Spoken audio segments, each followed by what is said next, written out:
Alright, so now that you've got the gauge faces out, if you're going to just install the boards without the needle board colors, what you're going to want to do is you're going to want to take off the diffuser from the back of the gauge face, okay? The method that I use to do that with is with acetone and with some paper towels. It's really simple to take these the diffusers off, and I'll show you what they look like on the back in a second, okay? The reason why I use acetone is because acetone, it dries extremely quickly. If you ever used it before, it'll dry almost instantly when you get it in the air, okay? I'm not talking about using acetone that is a nail polish remover or acetone that is or any other type of acetone other than the pure type, which comes in a can, looks just like this or something similar, the similar brand. You can pick this up at a hardware store. Some hobby shops will have it as well. Also, I wouldn't recommend using alcohol, rubbing alcohol for this method, only because it stays as a liquid a lot longer than normal acetone would. The same thing with nail polish remover. It'll stay a liquid a lot longer than this acetone here will. So go pick up some of this type of acetone and you'll be fine for this type of removing of the diffusers.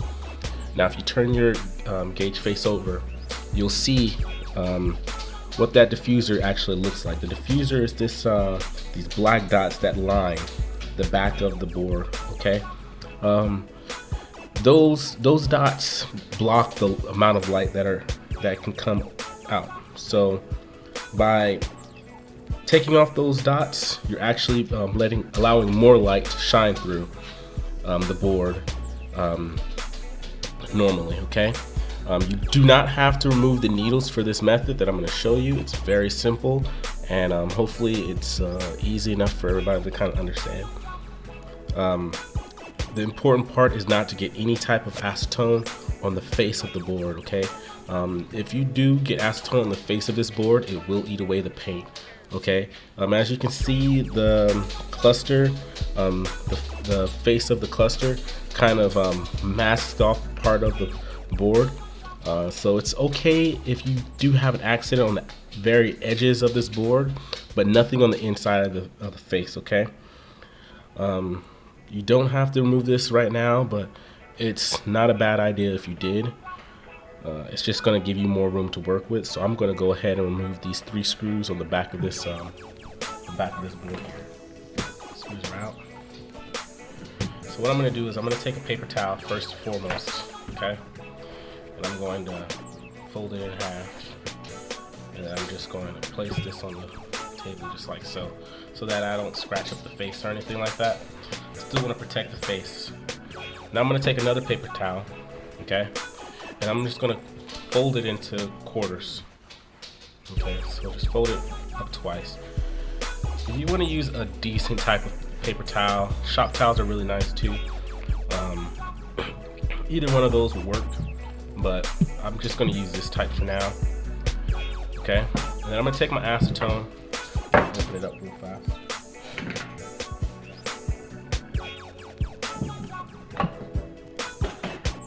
Okay, so I'm going to just take my acetone here, and I'm just going to get some of it on the towel, okay? Try to pour it away from the actual face so that you don't end up splashing it. Okay, the idea is you want to get this towel nice and wet, but you don't want to get it too wet where it's soaking and it's going to drip out, okay? So if you can see, I'm getting acetone on my fingers now, but it dries up almost instantly, okay? So you want to get this wet enough so that it's not dripping, but just make sure that it's got some time to dry out a little bit, okay? Now you're going to take your face, so you're just going to lift it up just a little bit, just like that, okay? And you can squeeze this towel in between those cracks there, like this, see? And you get it in between there, just like so. And then you smush it and swipe it out. And by doing that, it actually eats away that paint really quickly, okay? and you're not getting any on your face. And you're gonna repeat that process over and over again, all around the edge of the board, okay? Do that enough times, you'll have all of that diffuser off of that face, and you will never have to take off these needles, okay? So just make sure your hands are dry before you touch the board again. Squeeze it and pull, okay? You may have to do this a couple times. There's no telling. You just got to keep going at it until all that diffuser is gone. And it shouldn't take long at all. It takes me typically less than 5 minutes to do a board. It might take you longer if you're taking your time. There's no problem with taking your time. You know, you want to make sure it's done right so that you don't end up ruining the gauge face of your cluster. Just squeezing it and pulling it, just like so.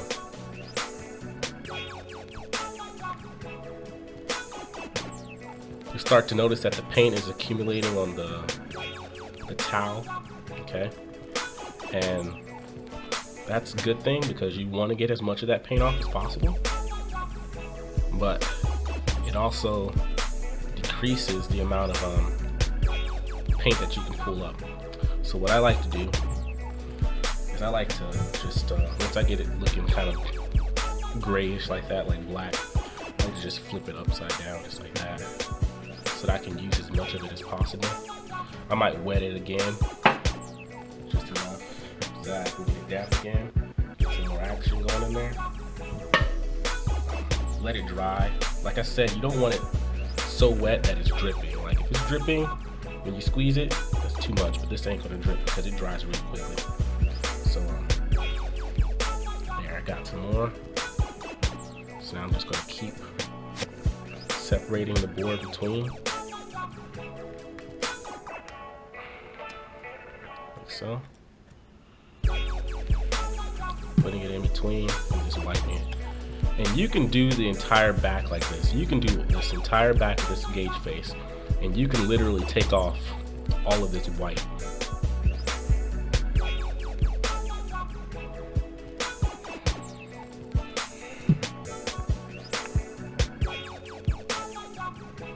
Now if you were to leave this board connected to this plastic here while there's still acetone underneath it, it's going to kind of start to eat away at the plastic, which isn't, like, it's not a bad thing, but something that you don't want to happen, because if it does, then it's going to be harder to pry it apart at some point.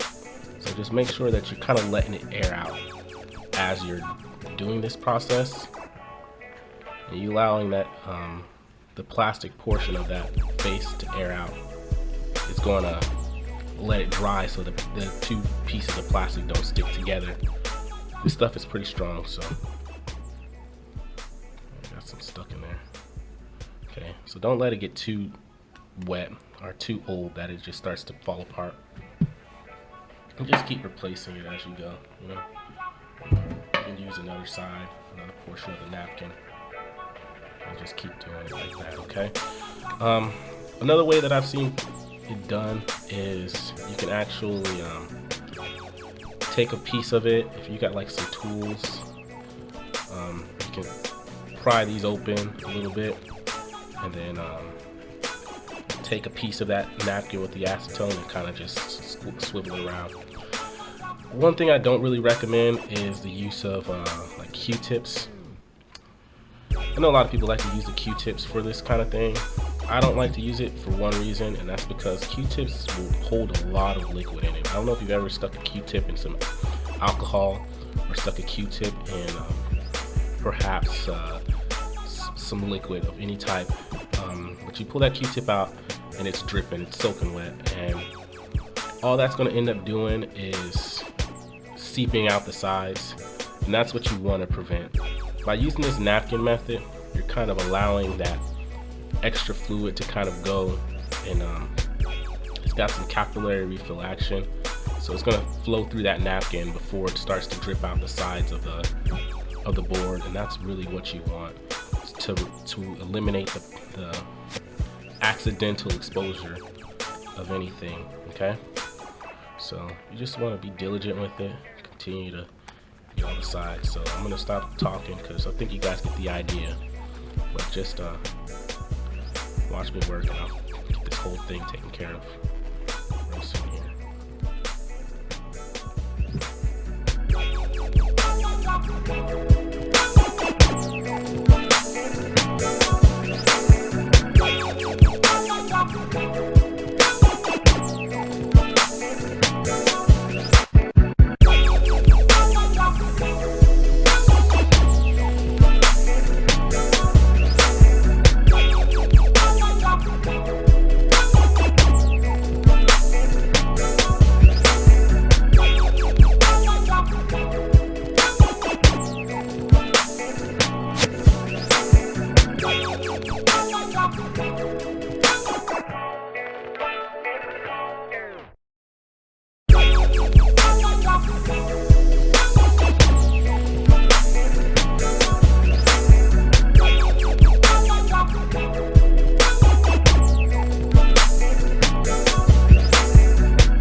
Alright, well, there you have it.